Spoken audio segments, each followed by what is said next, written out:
Guinness, Bailey's and the Harp, all worldwide known products, consumed every day.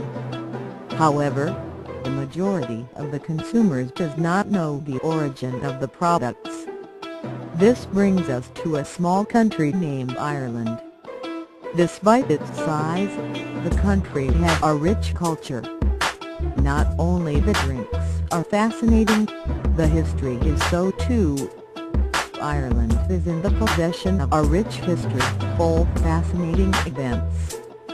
Next to the conflict with England, Vikings conquered the island. Furthermore, the island is in possession of one of the oldest books in the world, the Book of Kells. This documentary will focus on the Viking history and the Book of Kells. The main question is, in what way are they represented to the visitors and how does this influence them? The Vikings were an almighty tribe which lived from the 9th century until the 11th century. They were both pirates, explorers, warriors and merchants. They settled in the northern parts of the world. We are focusing on the country Ireland, as the Vikings also settled here. The Vikings originally came from Scandinavian countries. Since those countries are very cold, crops are hard to grow, leading to the Vikings moving to other countries. The invention of the longboats allowed the Vikings to cross the North Sea. Finally, in the late 8th century, the Vikings arrived in Ireland. They were very powerful and had a little respect for the Christians. Therefore many monasteries and churches were attacked. One of these monasteries was the Abbey of Kells, near Dublin. Significant for this monastery is the fact it contained an important manuscript, the Book of Kells. The book contains the 4 Gospels of the New Testament. Celtic monks created it around 800. The manuscript exists of 340 pages and is published in 4 volumes.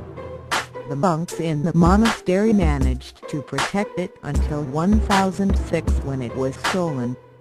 The book returned 2 months later missing its previous cover. The book stayed at the monastery until 1650.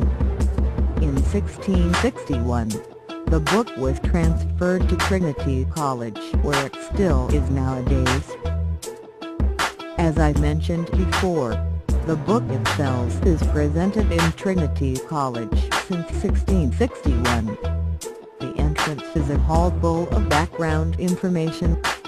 The walls inform the visitors about the writers, the materials, methods of writing, scribal techniques and the making of the book. The entrance is meant to bring the visitors in a certain mood, making them prepared to see the book in the next hall. The next room is very dark. One exhibition case provides light, since it is the most important one. This case contains 2 volumes of the Book of Kells. The books are shown very natural and without any additional features. The books are opened on a certain page.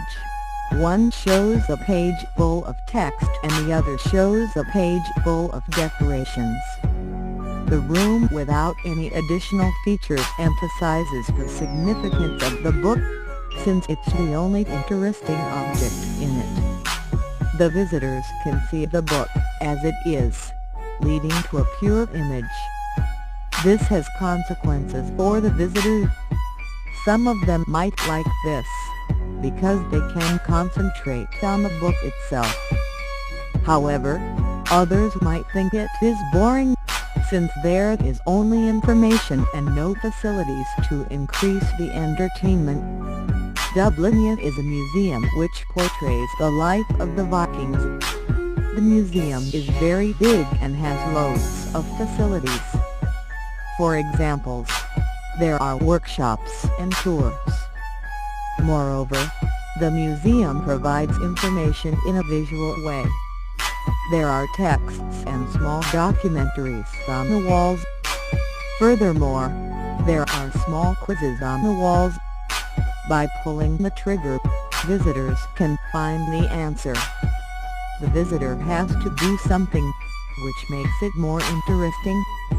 The museum entertains the visitors. The Viking world has been built to show what life of the Vikings was like. In order to show the kitchen, toilet and other parts of a house in that time the town has been built. Moreover, people have been built to show what Vikings wore.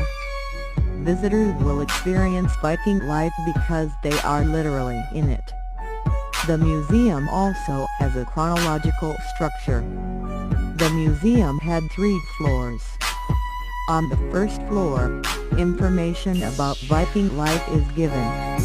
On the second floor, information about the fall of the Vikings is given. On the third floor, the museum offers information about excavations and the remains of the Vikings. Since you became closer to temporary society as you walked upstairs, there is a chronological structure. This is striking, because it adds more experience to history. All these facilities increase the experience of the visitor. So, in what ways are the Book of Kells and the Irish Viking history represented to the visitors, and how does this influence them? The Book of Kells firstly gives background information, and after that the book is shown without any additional features. For some this is very boring, but others might like this because they can fully focus on the book itself. The Irish Viking history in Dublin is shown in a very visual way. The visitors have to do something making the museum more interesting. There are loads of facilities, increasing the experience of the visitors. In contrast with the Book of Kells, the visitors of Dublin are able to do something with the information, making it more understandable, which is striking.